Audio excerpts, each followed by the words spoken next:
Hai teman-teman, saya Humaira Zara Ihwati dari Prodi Statistika Unpad akan menjelaskan mengenai model MMS pada antrian dan bagaimana contoh kasusnya.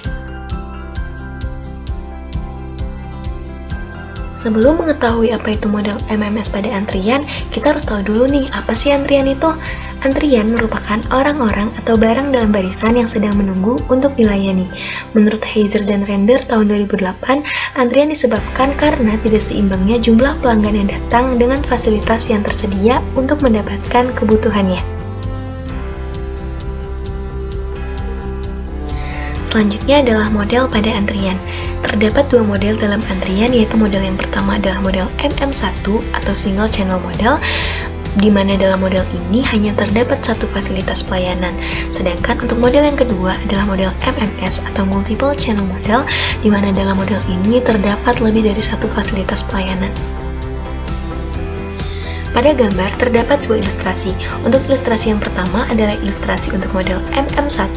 Terlihat bahwa fasilitas pelayanan hanya terdapat satu saja, sehingga orang-orang yang mengantri hanya dapat mengantri pada satu jalur yang tersedia. Sedangkan untuk ilustrasi yang kedua adalah ilustrasi untuk model MMS.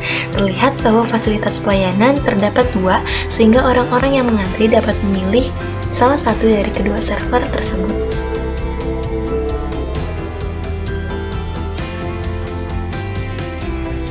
Seperti yang disebutkan di awal, di sini saya akan menjelaskan lebih rinci mengenai Multiple Channel Model atau model MMS. Model MMS atau model antrian jalur berganda merupakan model dengan dua atau lebih jalur fasilitas pelayanan yang tersedia untuk menangani pelanggan yang datang. Pelayanan dilakukan secara first come and first served, yang artinya pelanggan yang pertama datang adalah pelanggan yang pertama dilayani. Karena fasilitas pelayanan yang dimiliki pada model MMS ini lebih dari satu, maka semua fasilitas pelayanan diasumsikan memiliki tingkat pelayanan yang sama.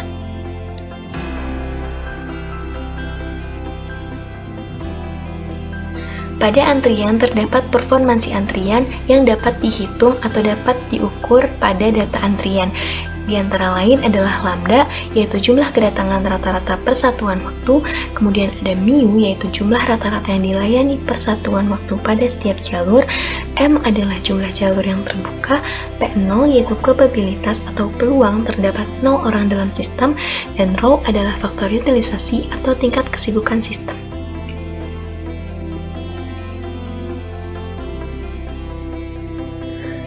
Selanjutnya ada LS, yaitu jumlah rata-rata pelanggan dalam sistem, LQ adalah jumlah orang atau unit rata-rata yang menunggu dalam antrian, WS adalah jumlah waktu rata-rata menunggu dalam sistem, WQ adalah jumlah waktu rata-rata menunggu dalam antrian.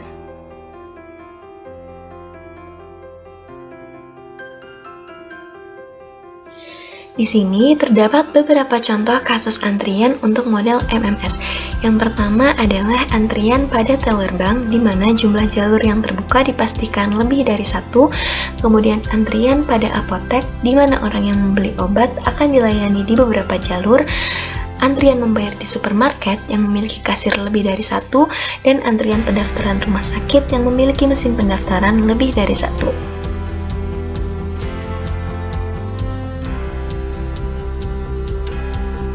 Contoh penerapan kasus untuk model MMS pada antrian, yaitu pada sebuah bank terdapat 3 teller.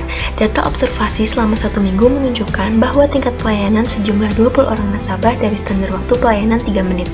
Kemudian data tingkat kedatangan nasabah per jam selama 1 minggu pada jam sibuk, yaitu pada jam 10 sampai jam 12 sebanyak 25 orang nasabah. Sehingga dapat kita tuliskan lambda sama dengan 25 orang nasabah, mu sama dengan 20 orang nasabah, dan m sama dengan 3 jalur.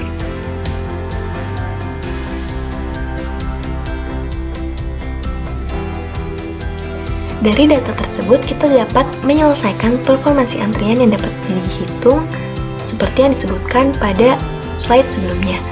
Yang pertama adalah probabilitas terdapat 0 orang dalam sistem atau disimbolkan dengan P0, yaitu dengan dirumuskan sebagai berikut. Untuk M dikali mu lebih besar daripada lambda, setelah dimasukkan angkanya dihasilkan nilai P0 sebesar 0,279, yang artinya probabilitas atau peluang terdapat 0 orang dalam sistem adalah sebesar 0,279.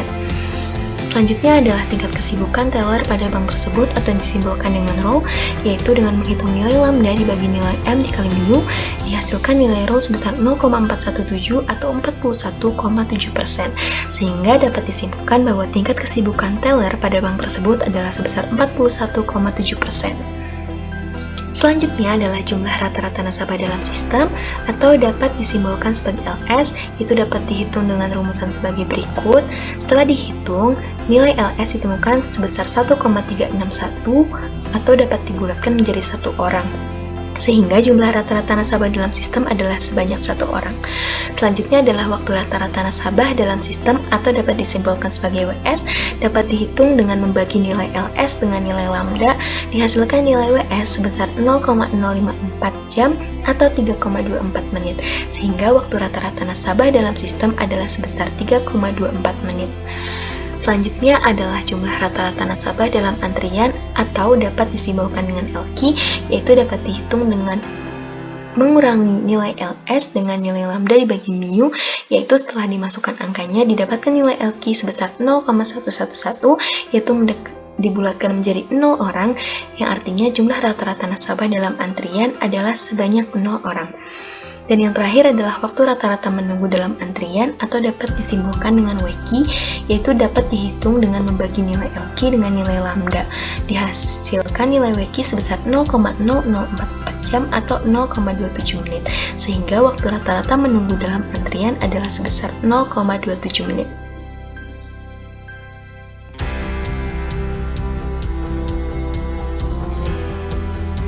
Sekian yang dapat saya sampaikan, kurang lebihnya saya mohon maaf. Terima kasih sudah menonton video ini.